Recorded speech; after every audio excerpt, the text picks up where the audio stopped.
Let it be a Nick and Jane, and let it be a Mr. Smith, a banker of Nick and Jane. They both keep their money in his bank. That's why we use the title Mr. Smith with respect.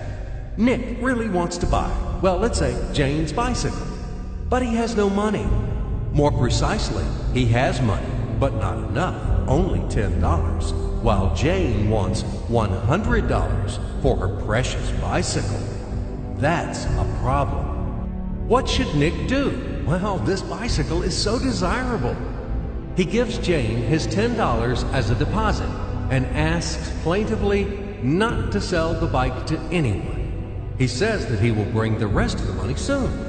At the same time, he runs to his bank, to the respected Mr. Smith, to get a loan for the missing $90. As ill luck, Mr. Smith has no money at this moment, but he knows perfectly about $10, which Nick gave to Jane. And where will Jane bring his money to? That's right. She will put these $10 in her lovely bank to the same Mr. Smith. Therefore, Mr. Smith asks Nick to come back tomorrow in the hope that tomorrow he will get these $10. And everything happens this way. The next day, Jane brings $10 to the bank. The bank provides Nick these $10 on credit. Nick immediately gives them to Jane. She again puts them in a bank. The bank again provides Nick these $10 on credit, etc. As long as Nick the fool will gather enough money for the bicycle. Don't you get confused yet? Be patient, I told you.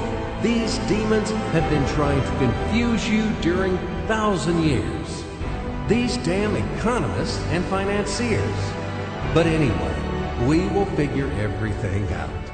So what do we have in the end? Nick finally got the bike from Jane. Wow! But at the same time, Nick owes $90 to the bank, Mr. Smith. And the bank, in its turn, owes $100 to Jane. In other words, those $10, which existed initially, have magically turned into $200, $190 of debts plus real $10. But these $10 would also turn into $1,000, even in a million or a billion, if Nick would make a more expensive purchase. In this case, our $10 would make the increasing number of its cycles, circuits from hands to hands. That's it. So, what happens in today's world? SOS! It appears that banks also make money out of thin air and multiply them. Not only Fed can produce money, but banks either. In short, everybody can do this, except you and me. We are not in the business at this celebration of life. I would like to print or draw some money as well. In fact, these banks multiply money without any control.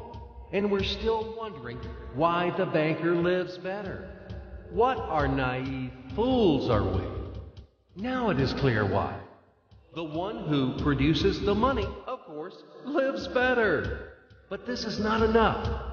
From this moment, poor Nick will never be able to repay his debts owed to the bank, no matter how hard he would work. Silly Nick doesn't know it yet, that he's in slavery to the bank, in credit bondage forever, because those $90, which he owes to Mr. Smith, do not exist in nature at all. Sly Mr. Smith made his money out of nothing. He created them out of thin air, just one click. And $10 turned into $200. Yes, but you can object